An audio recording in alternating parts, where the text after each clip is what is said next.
कोपरे नसतात आणि कोणही नसतात म्हणून मी वर्तुळ आहे. मी बांगडीत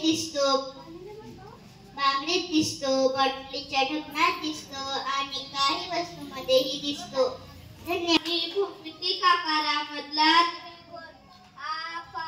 त्रिकोण. मी आहे त्रिकोण. मला ती कोकडा